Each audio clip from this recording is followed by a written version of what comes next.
नमस्कार। News PR में आपका स्वागत है। मैं हूँ रूपम सिंह। अभी जो बड़ा मुद्दा खड़ा हुआ है सामने वंदे मातरम को लेकर, कुछ लोगों का कहना है कि वंदे मातरम, जो हम मुसलमान हैं तो हम लोग वंदे मातरम का गान नहीं करेंगे। तो उसके लिए आज चर्चा के लिए हमारे साथ प्रोफेसर डॉक्टर शमसी जी जुड़े हुए हैं, जो कि बीजेपी के प्रवक्ता हैं। क्या कुछ कहते हैं इस विषय में, हम उनसे जानकर करते हैं। देखिए, वंदे मातरम और राष्ट्रीय गान का विरोध करना ये मानसिकता को दर्शाता है, उन लोगों की मानसिकता को दर्शाता है जो हर बात में संविधान की दुहाई देते हैं। अरे भाई, माँ बाप की सेवा करना, माँ बाप का पाँव दबाना, माँ बाप अगर बीमार पड़ जाएं तो उनको अस्पताल में ले जाना, क्या ये संविधान में लिखा हुआ है? तो इस तरह की बात ये लोग, जब इनके आकाही, और ये जो घटना है मुझे लगता है कि अनफॉर्चुनेट है, सदन में इस तरह की बात विधायक कर रहे हैं कि हम वंदे मातरम और राष्ट्रगान नहीं बोलेंगे। मैं तो कहता हूं कि माननीय अध्यक्ष महोदय को ऐसे लोगों पर कार्रवाई करना चाहिए। अगर आप हिंदुस्तान में राष्ट्रगान नहीं करेंगे, वंदे मातरम नहीं करेंगे, तो क्या राष्ट्रगान और वंदे मातरम आप पाकिस्तान में कहेंगे, बांग्लादेश में कहेंगे? क्या होता है इसका मतलब? इसमें मुसलमान और हिंदू का कहाँ सवाल है? बहुत बड़े शायर इकबाल थे, उन्होंने कहा था कि खाके वतन का मुझको हर जर्रा देवता है, यानी कण कण जो है वो देवता के समान है। ऐ मुकद्दस ज़मीन, मैं तुझे सलाम करता हूँ। क्या इसका मतलब है? तो ये लोग केवल अपनी पॉपुलैरिटी के लिए, चीप पॉपुलैरिटी के लिए, बने रहने के लिए, जब इनके आकाही ओवैसी साहब ही इस तरह की बात कर रहे हैं, ये लोग क्या है? बेसिकली ये जिन्ना 2 की हिमायत कर रहे हैं।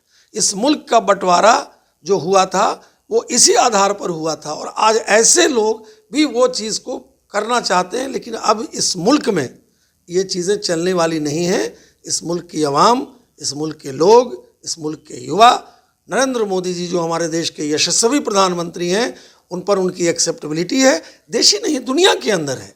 तो मुझे लगता है कि ऐसे लोगों को, हर लोगों को कंडम करना चाहिए जो वंदे मातरम का विरोध करते हैं, वंदे मातरम पर अपनी सियासत चमकाना चाहते हैं।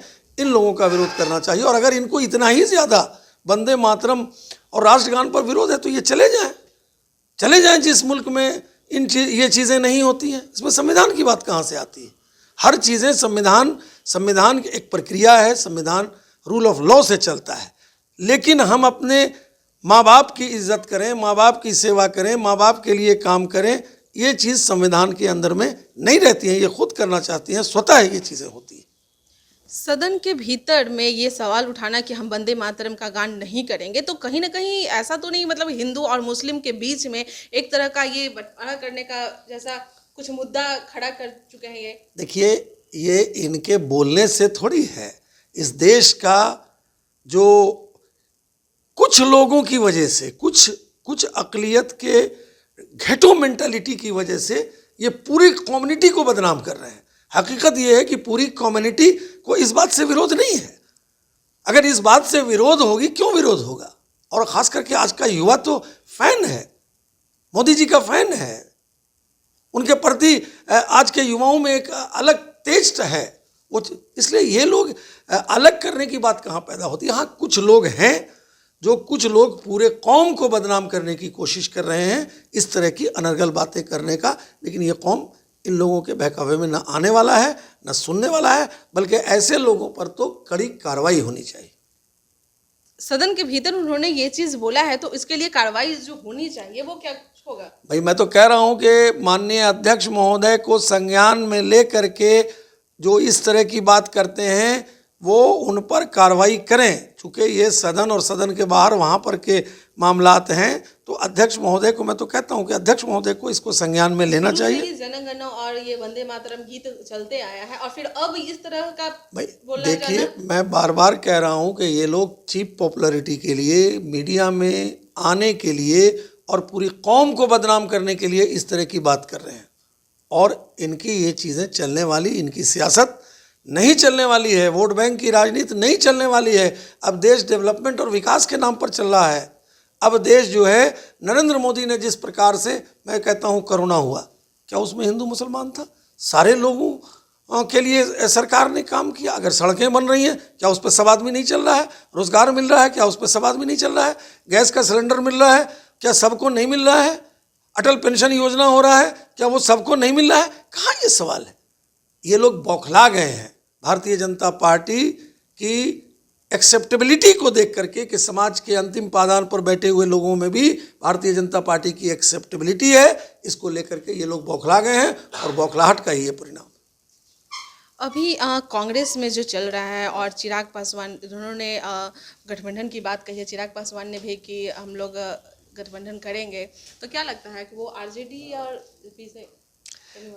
देखिए, कांग्रेस पार्टी तो वो नाव है जो पूरी तरह से टूट चुकी है और कांग्रेस के साथ जो भी सवार होगा वो खत्म हो जाएगा।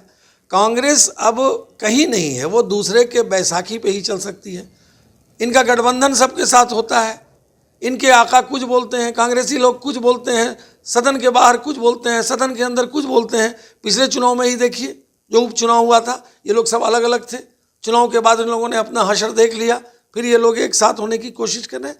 तो कांग्रेस जो है अब हाशिए पर है और कांग्रेस ने इस मुल्क में 40 साल हुकूमत किया। अगर 40 साल के अंदर में जो देश के हालात बद से बदतर हुए, ये किसकी वजह से हुए? भारतीय जनता पार्टी तो 6 सालों से है। तो आज 6 सालों में डेवलपमेंट और विकास हो रहा है, तो ये लोग बौखला रहे हैं। इसीलिए कांग्रेस पार्टी की एक्सेप्टेबिलिटी जनता से ख़त्म हो गई है। ये किसी से गठबंधन करें, आप किस भाई देखिए, ये डेमोक्रेसी है, कोई भी कहीं आते हैं जाते हैं तो डेमोक्रेसी है, सबको अधिकार है। जहाँ जिसको एक एमपी है वो भी अपना अलग बफली बजाते हैं, तो ये कोई बात नहीं है। हम सबको लेके चलना चाहते हैं, सबके साथ चलना चाहते हैं, सबका विकास करना चाहते हैं, सबका डेवलपमेंट करना चाहते हैं। हमारा भारतीय जनता पार्टी जो है इस बात पे विश्वास करती है कि जो समाज के अंतिम सीढ़ी पर व्यक्ति बैठा हुआ है उसका भी किस प्रकार से कल्याण हो। हम सोशल इंजीनियरिंग के माध्यम से देश में काम करना चाहते हैं। चलिए, बहुत बहुत धन्यवाद। तो सदन के भीतर में ये जो सवाल उठाए गए हैं कि हम मुसलमान हैं, वंदे मातरम हम लोग नहीं करेंगे, ये कहीं ना कहीं अपने आप में ये गलत दर्शाता है। और जहाँ तक कि आपने सुना, इनका कहना था कि अध्यक्ष जो थे उनको इस पर कड़ा एक्शन करना चाहिए। ये हिंदू और मुसलमान की ऐसा कोई बात नहीं है। फिलहाल आज के लिए इतना ही। बने रहे न्यूज़ पीआर के साथ। धन्यवाद।